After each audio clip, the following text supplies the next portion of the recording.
how challenging is it for you to persuade a client to accept the entire approach of CRO? It's not unusual actually for clients to be skeptical about certain recommendations. For example, they may be worried about reducing visual elements or features, even if this could enhance loading speed of the website.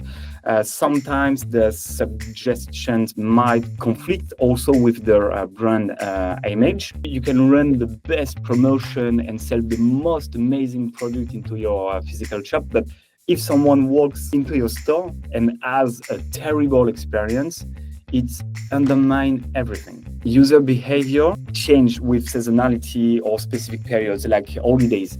So understanding these patterns ensure you stay relevant. 10 years ago, even 10 years ago, the CRO was not really professional. There was not like specific formation or training or even like a word to explain what is CRO. If we want to create real synergy, CRO needs to be part of every digital project from the start. It should support paid media, it should support SEO, UX, and other channels. As an online shopper myself, I always take notes of good ideas I come across.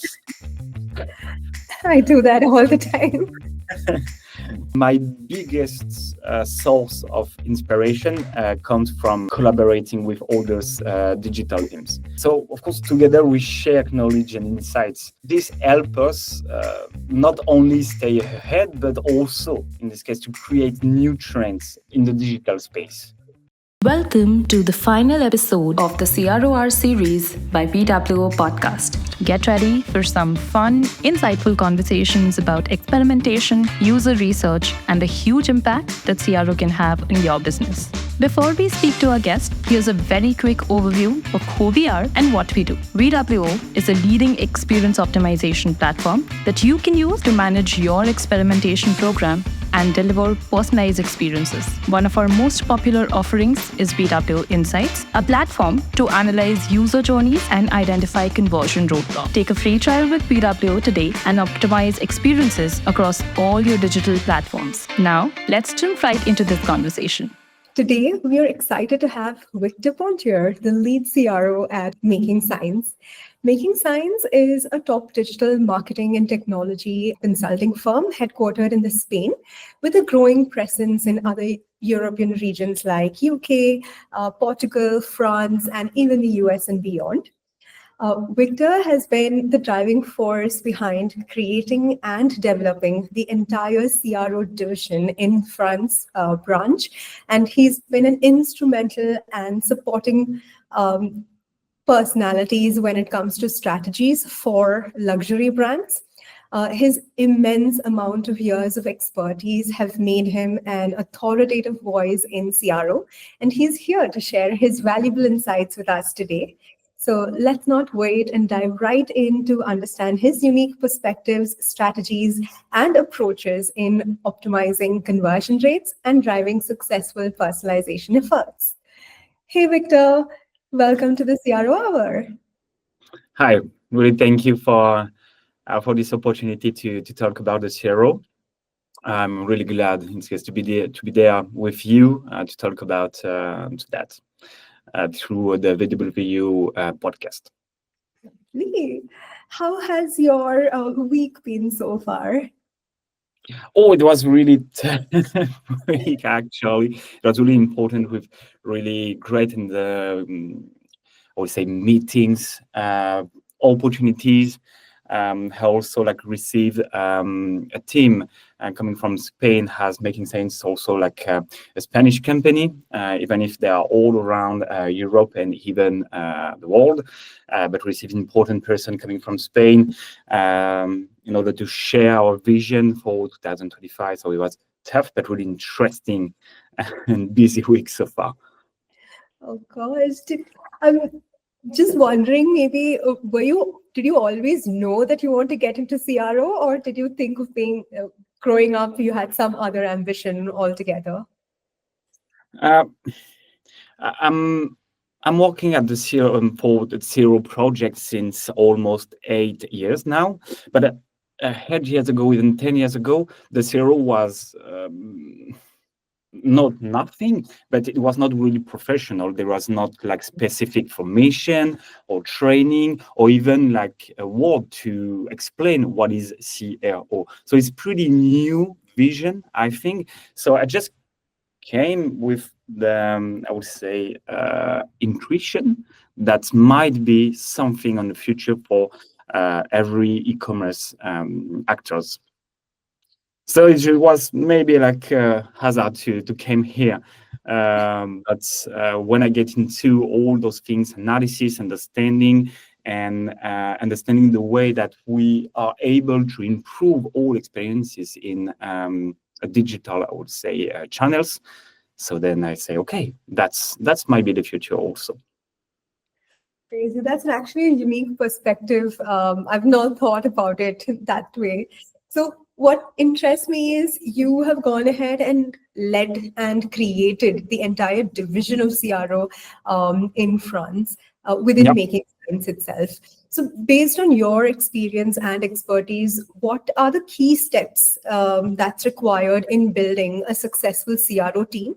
And how would you define the roles, establish processes, and ensure that every team member is accountable?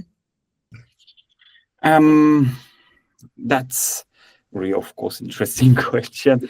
When I joined Making Science last year, first of all, the company already understood the importance of CRO. So that's, first of all, a key point, of course, to get the trust of your agency, to be able, in this case, to set up and build these capabilities, these departments.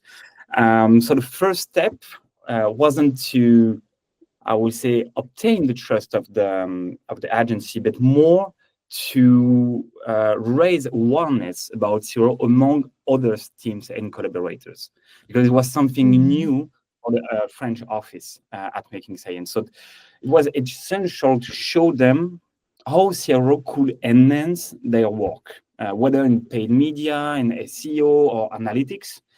So I focused on building strong connection between team early on, alone. But that was, I think, the first step. So creating this bridge allow me, in this case, to integrate CRO into the overall digital strategy at Making Science. So making it natural parts of every project. Of course, I need to show, in this case, clear results from CRO efforts to get and obtain the trust of those other departments, which helped me create a strong synergy across the company. This was the first step, but the main challenge was to build the CRO team. So profiles specialized in CRO, they are really hard to find, actually. But I managed to attract experienced and motivated talents through this challenge and adventures, I would say, perspective of building from scratch CRO departments. And those talents, they are, we'll say, coming from different businesses. They have complete different approach about CRO also. But I really want them, in this case, to join them. Those different backgrounds and complementary skills to create these departments. So this variety of expertise allow us to approach project with a broader perspective. But it was really hard to find those talents, actually. I see. At the end, also, it was really important to set up and build strong partnership. As yours, for example. So right now we're able to work with great tools and great platforms that, of course, help us doing our job better and faster. So I would say those elements: trust from Mm. Agency, trust from others team, strong partners, and of course good talents. That so far makes our CRO team successful. That's actually a very good perspective. You've all not only gotten buy-in from the executive team, you've also inspired new talents to use their existing skills and then look at growth as a perspective from their lens. So that's really cool. So this brings me to my next question. What does the CRO program look like for a client, including the CRO audit and research and testing analysis? And how is your approach with each step led with acquisition in mind? There is, I would say, different approach for different needs, but of course, the main goal of all our CRO program, it's about giving clear advice and supporting clients long term, following like a proven process, of course. So first, we work as strategic advisor to help businesses improve their CRO processes and methods. We don't just provide recommendation, we also help their internal team become more efficient by sharing our expertise. For some clients, we go further, of course, and provide on-site support. So we place consultant directly within the team. So this allows us to work closely with them and offer daily guidance and share advanced CRO knowledge. Of course, we have also, I would say, standard CRO program, and it's always start with an audit of the client's e-commerce performance. We analyze the websites to identify what works well, what needs improvements. Based on that, we are able, in this case, to prioritize roadmap, to build and set up, create a prioritized roadmap. That's focus on the most important action first. Of course, then comes the activation phases, where we help implement this process, regularly testing, analyzing, and optimizing to ensure, in this case, continuous improvement. So to resume, these steps of strategic advice, hands-on support, and program. So that's help our clients achieve long-term success in CRO. So this makes me think that when you approach the clients, do they have any reservations in terms of, okay, now maybe this is extra work. So how challenging is it for you to persuade a client to accept testing ideas or to accept the entire approach of CRO? I would say that convincing a client to try the test idea definitely can be challenging, but it's also part of the process. It's not unusual actually for clients to be skeptical about certain recommendation. That happens often actually. For example, they may be worried about reducing visual elements or features like chopping live something or something like that. Even if this could enhance loading speed of the website, sometimes the suggestions might conflict also with their brand image. We can't recommend anything to everyone.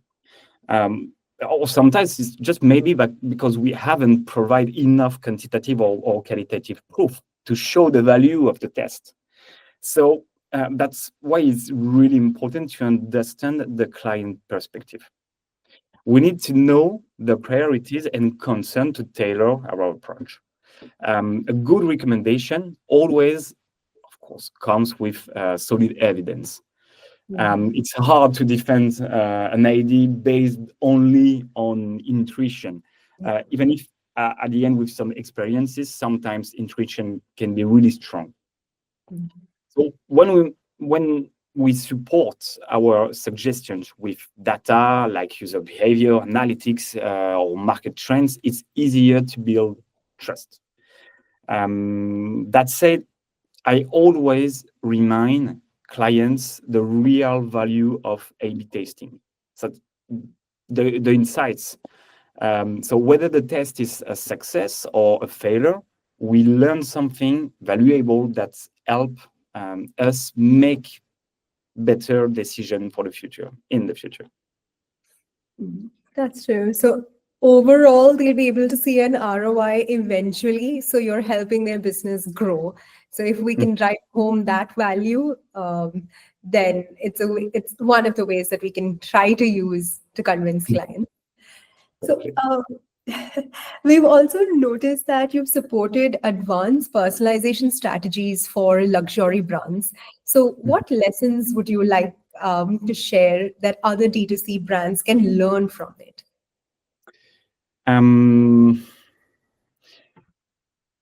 Yeah, I have some tips I will say, but before implementing, I would say a strong personalization strategy. There is two things that are essential. First of all, they need to have a complete tracking plan to collect the right data. That's for sure for any CRO programs. Actually, this is really a need. And then I would say that is much more better if they also get an optimized user journey. To ensure smooth navigation and a good user experience, the website needs to be optimized before having this approach of personalization. After that, the key to a successful personalization program is understanding your audience. This means, of course, observing user behavior, identifying case segments, and tailoring experience to their needs. It's also important to adapt the timing. User behavior change with seasonality or specific periods like holidays. So understanding these patterns ensure your campaign to stay relevant. So having a really good knowledge about your audience, a good knowledge about your seasonality. And also there is something really important is to understand if you are like a global, I would say, website, if it's not only one specific countries, but if you are present all around the world or all around a region, it's really important to understand the difference between those countries and those region, because in Europe or in US, in Asia, the behavior is totally different. So the approach personalization is totally different. So those are the main key to a successful, I would say, personalization program. That's actually very wise. And I like your perspective of starting with ensuring that your data is tracking in correctly. Only then would it make sense. So my next question is also slightly based on that. So how important is it to ensure that you optimize customer touch point in an omni-channel journey? And maybe if you have any recent examples that you can share where you've seen success with an implementation with good results. I have an example. This is not with good result actually, but it is interesting. But of course, this I would say optimizing every customer's touch point in omnichannel journey is critical. Every interaction, whether online or offline, contributes to the overall customer experience and impact conversion rates. For example, aligning contents into emails with user preferences and behaviors observed on site, that's really important. In physical stores, it's also great to have this connection between, I would say, the data or the I would say the fidelity program or so on. That might be great. but it might be really hard in this case to optimize all the touch points. It takes really a long time, and sometimes you can do some mistakes. I made a test once for a client. It's a really e-commerce major player, but also a great retailer. So there is a lot of different physical shop. So we imported offline sales data from physical stores into a product recommendation tool that are implemented into the website. So the idea was to compare the expertise of shop assistants with online algorithm to improve the recommendation. So we said, of course, the shop assistants, the physical shop assistants, they are really mature regarding what could be great with this project, how to recommend a great product. And the result was a bit surprising. Offline database recommendations didn't perform at all, as well as those generated from online behavior.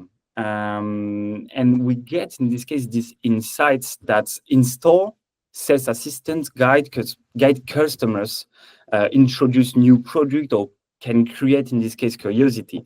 And on the website, the customers prefer recommendations that are more focused on their immediate needs, something faster and more personal. So I think the key is understanding the difference between channels to build, in this case, an inefficient omnichannel strategy.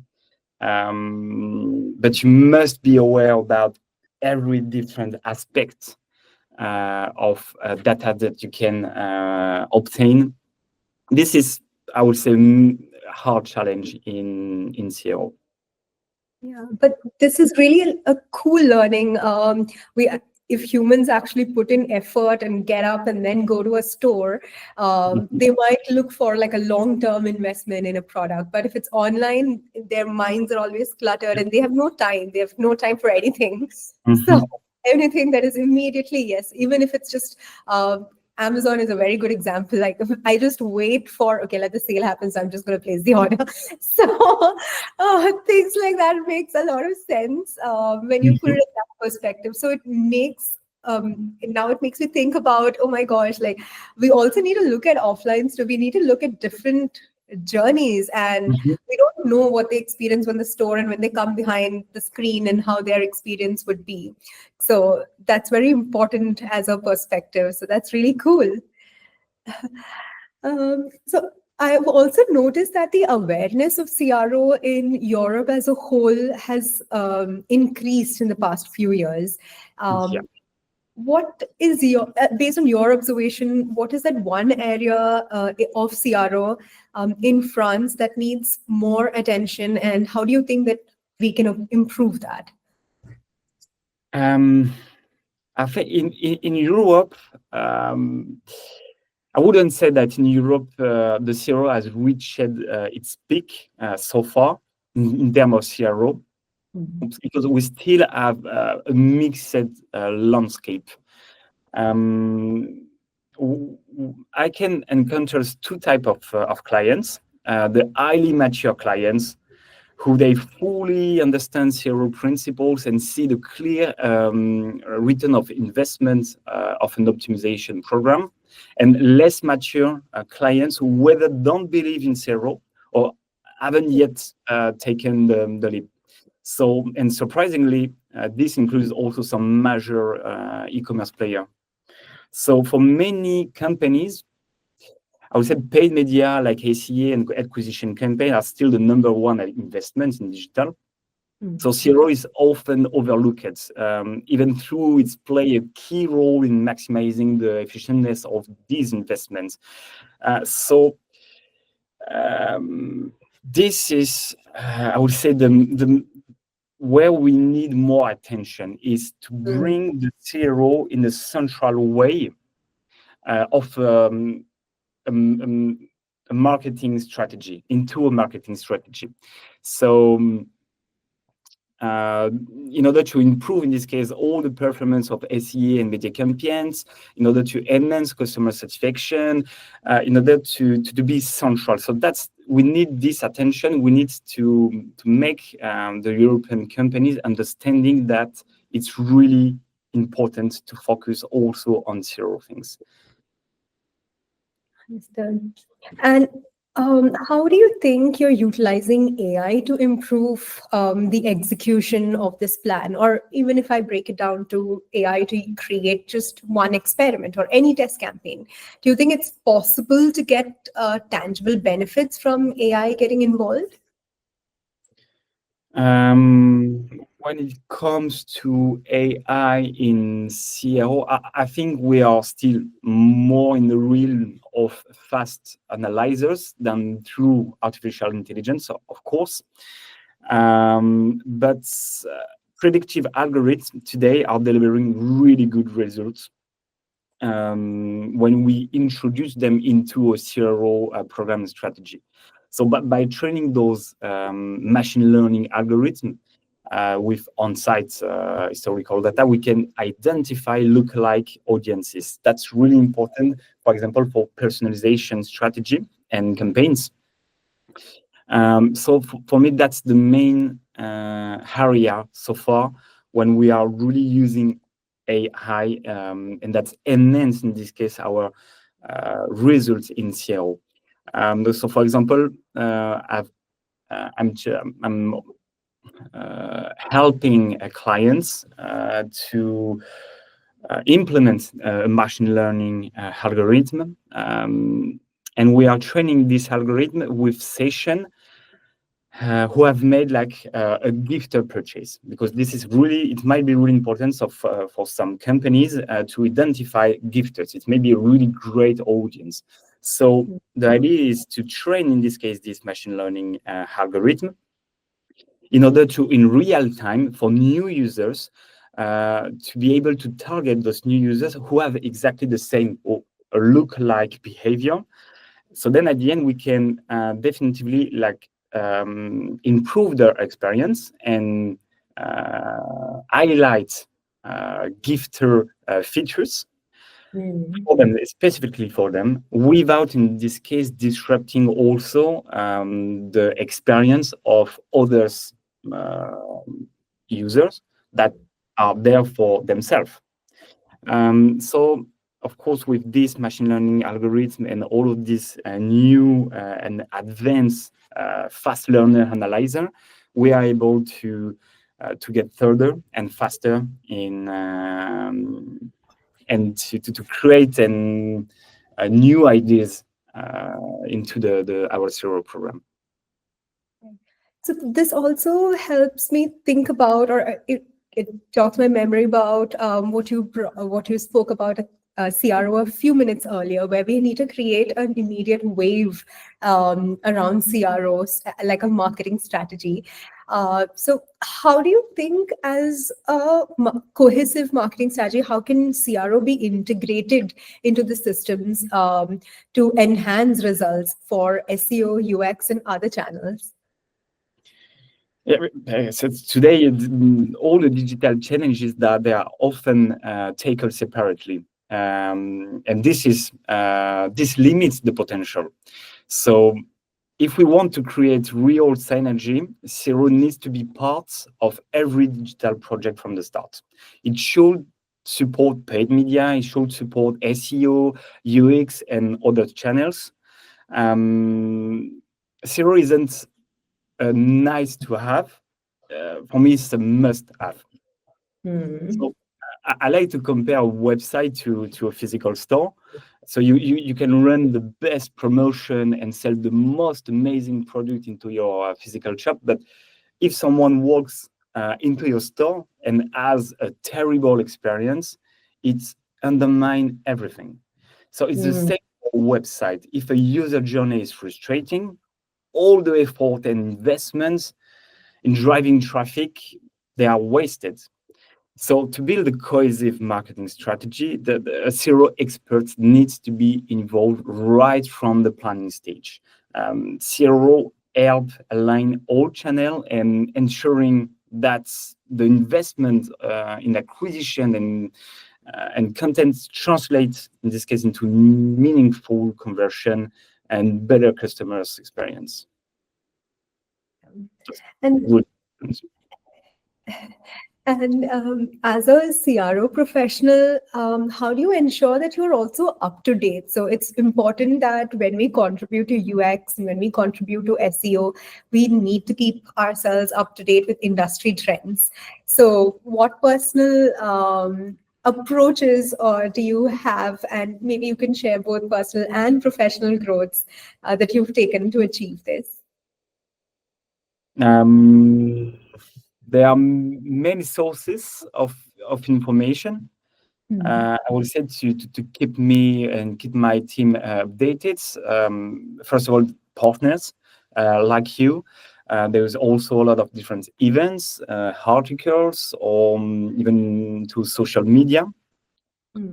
And even also personal experiences. As an online shopper myself, I always take notes of good ideas I come across. I do that all the time. That's my biggest source of inspiration comes from collaborating with others digital teams. So at Making Science, we are really lucky to work in synergy with departments like performance marketing, programmatic, measurements, analytics, strategy, and creative. So, of course, together we share knowledge and insights. This helps us not only stay ahead, but also, in this case, to create new trends in the digital space. So communication, that's the key for me. Understood. And while you learn, you also grow with your clan, and then everyone grows and then creates a mark. That's really inspiring. Apart from this, I'm sure you've also seen few mistakes that professionals make, not just professionals, even brands as a whole that they make within CRO. What do you think that we can, or what are the common ones that you've seen, and what can we do to achieve that we remove or stay out of these mistakes? There are quite a few common mistakes that I can see with customers or brands, but I would say at different levels. On a website, for example, on the website side, seeing a client using A/B testing tools mainly for patching issues instead of a true optimization, that is really common mistake. Or also not putting winning variation into production, so wasting the insight gained from tests. That's an everyday observation, I would say. But there is also a common mistake at the program or team level. Isolating the CRO team and not making it central part of the organization. So without communication between e-merchandising, between paid social team, even into like a client's organization. That's the main and the worst mistake, I would say. And also understaffing the team. So too few people dedicated to the CRO, often without access to developers. That's a big and huge mistake. And globally, it underestimates also the CRO, the impact of the CRO, and the expertise that it required.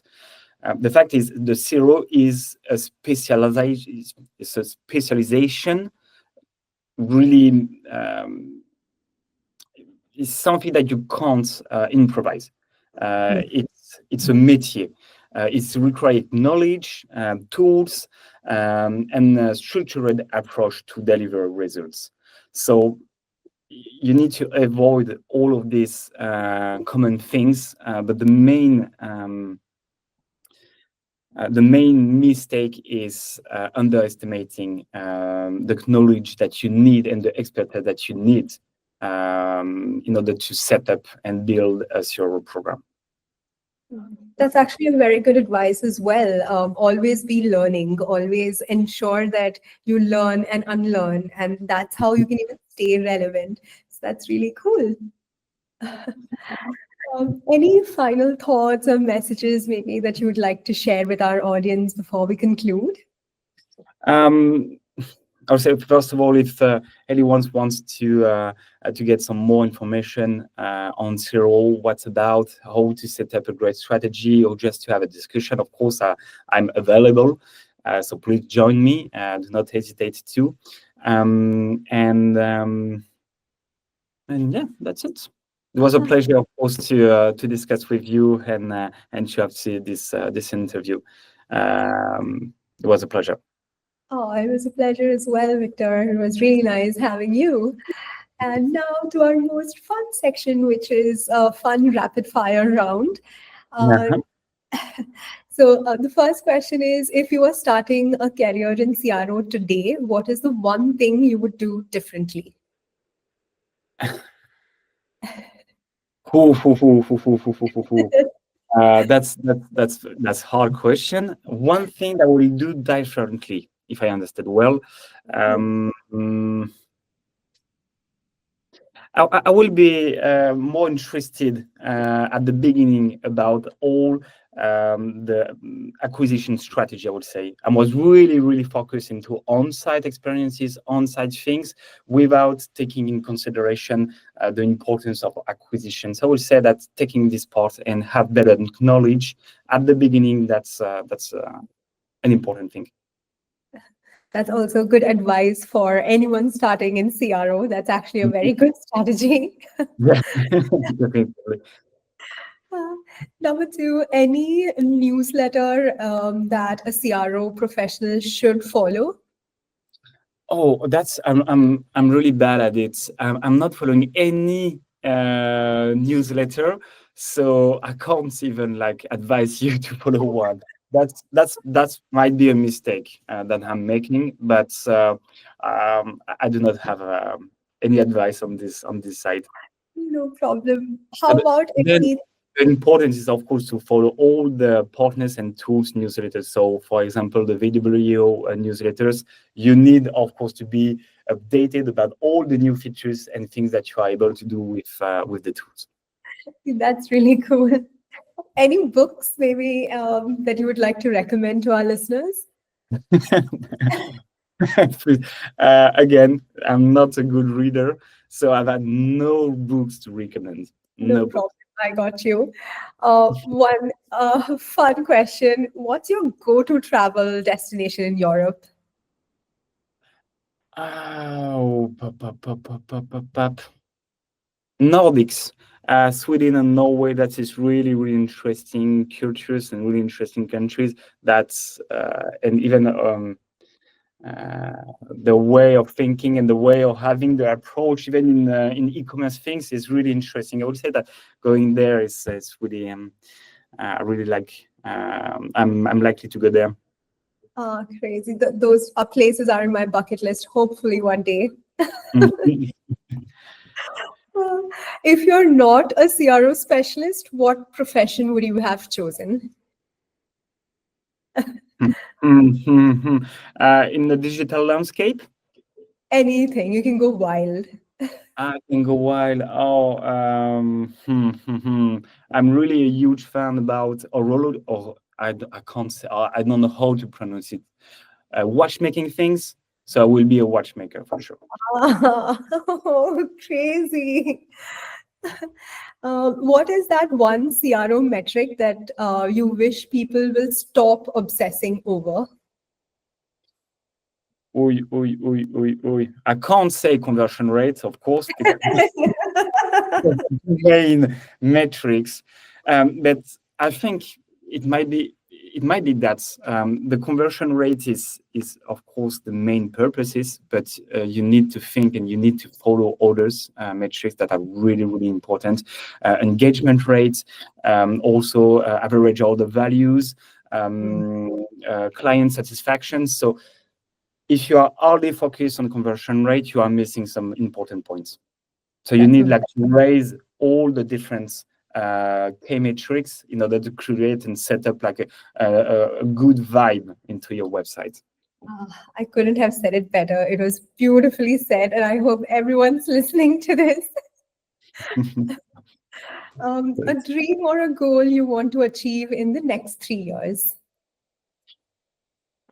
Oh, chup. Professionally or Anything. anything. I want to cross the France country by bike from north to south. That's a dream, and I'm preparing myself for that. Professionally, I will of course love to spread all the methodology and my knowledge for making science all over Europe. So that's be a great goal for me on the next few years. These are so beautiful dreams and goals. I wish you all the best and all the success. And I cannot wait to see the pictures of the bike trip. And that's also a good way to spread the science of making science. Oh, thank you. Thank you for this time, Jomol. It was really a pleasure. It's my pleasure as well. Take good care. Thank you, you too. Bye-bye.